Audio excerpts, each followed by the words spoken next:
Hi, my name is Austin, maker of Whiplash Media, and I got a new product coming in from Kustom Interiors that we're going to be installing on my C7 Grand Sport Corvette.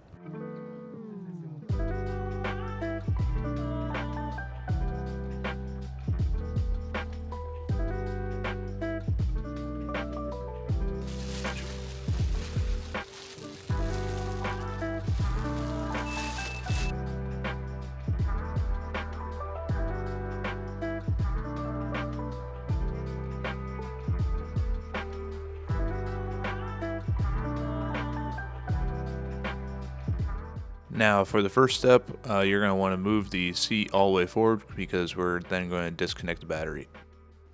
To disconnect the battery, you're going to need a 10mm socket. You're going to disconnect the positive, and you're going to use the carpet or the little foam piece to kind of block the connector from reconnecting onto the battery just in case. So you're just going to point me in the right direction. Oop. And then over there. Nope. And then up top left. Got it?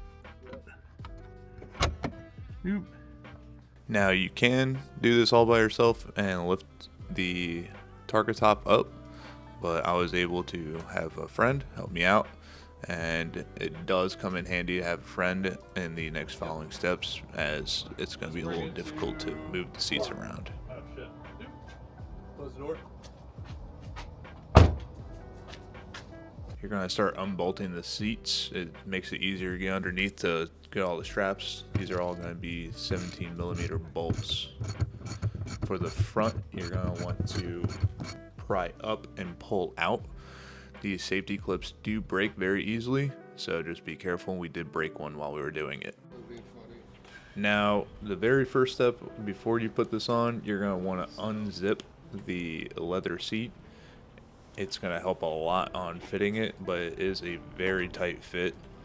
It's going to be pretty difficult. You're going to want to move the seat around, and the centerpiece does have a Velcro spot that you need to undo before putting on the whole entire thing, as it will get stuck on the headrest.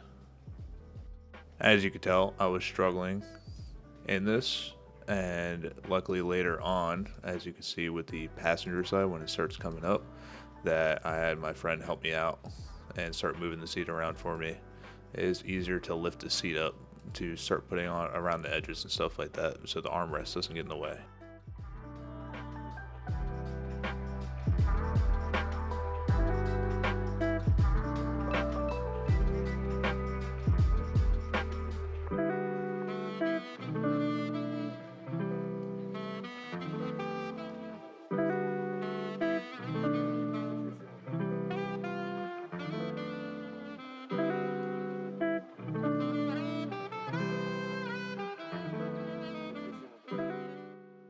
The bottom portion of the seat is a lot easier to do. You just kind of lay it flat on it. I personally lifted up the seat to be able to fit the nearest side console cushion in. That made it a lot easier to put on. And then for the outside, where the controls are for the seat, I tucked the leather in between the seat and the plastic trim. It makes it a lot easier and cleaner look to put the straps right through underneath the seat. That's when you're going to start pushing the leather straps all the way through. There's going to be a flat piece that you're going to basically slide in completely flat, and then once it comes all the way out through the back side of the seat, you're then going to flip it up, and it's basically going to just keep tension onto the back of the rest. These straps avoid the motor, and then turned off the light. These straps avoid the motor, clip right into here, right here, and then the cross strap goes underneath, right here, and that's where the back ones link into. And then the OEM ones just go back to its original spot right here, right there. I did have a lot more help on the passenger side, but my friend did not want to be in the video as much, so I tried to keep him out of the video as much. But once you get the driver's side, you just repeat for the passenger side. Now for seat cover, I will say I was actually really impressed with the quality. If you're not willing to swap out your seats, buy new seats or anything like that, and you don't have the 2LZ or the 3LZ pack, I would highly recommend this. Is a great thing to own. The install is very easy and such high quality, a lot of people think I have custom seats.